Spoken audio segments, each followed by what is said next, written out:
everybody, I'm just outside of Baltimore at Fort McHenry, home of the Star Spangled Banner.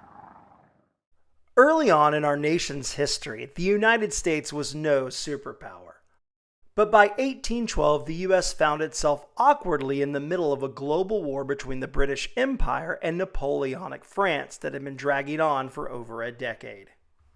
Both of these European juggernauts interfered with American trade, with the British going so far as to kidnap American sailors. This practice, known as impressment, saw 10,000 American sailors forced into the British Navy.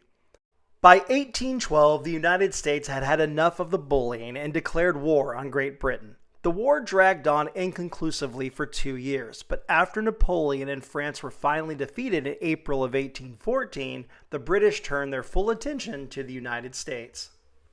With astonishing efficiency, the British landed a large army in Maryland off the Chesapeake and promptly defeated the American army at Bladensburg and burned the capital, Washington, D.C.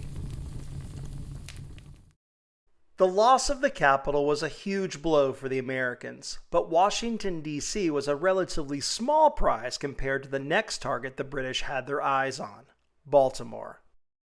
Baltimore was a far more strategic target, as it was the most important port of the mid-Atlantic region. Yet the Baltimore defenses would prove a much more challenging objective for British forces. The British landed their forces east of Baltimore at North Point, where they defeated an American force and continued their march towards the city. However, they soon ran into an impenetrable series of American earthworks that featured 10,000 men and around 100 cannons to defend the city. Deciding it was too risky to assault the American lines, the British turned their focus to a naval attack. Defending the harbor was Fort McHenry. Built in 1789, this star-shaped fort was manned by 1,000 men and over 40 cannon. 19 British ships approached the fort on the morning of September 13, 1814. For the next 27 hours, the British bombarded the fort, firing over 1,500 cannonballs and rockets. However, Fort McHenry and its defenders stood strong, and the British caused little damage. When dawn broke on September the 14th, the American commander Major George Armistead ordered the largest flag, a 32 by 42 foot tall garrison flag, raised from the flagpole. The British, realizing they could not break the American defenses, withdrew. Witnessing the attack from a British ship was American lawyer Francis Scott Key, who was so inspired by the victory that he later wrote a poem titled The Defense of Fort McHenry, which, when set to music, was renamed the Star Spangled Banner.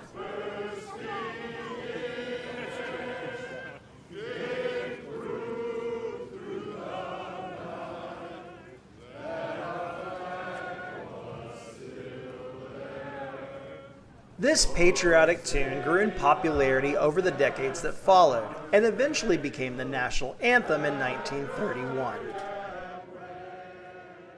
Visiting Fort McHenry today is like taking a step back in time. After World War I, the fort was restored to its 1812 appearance, and it became a national park in 1925. The original Star Spangled Banner flag was restored as well, and is now on display at the National Museum of American History in Washington, D.C.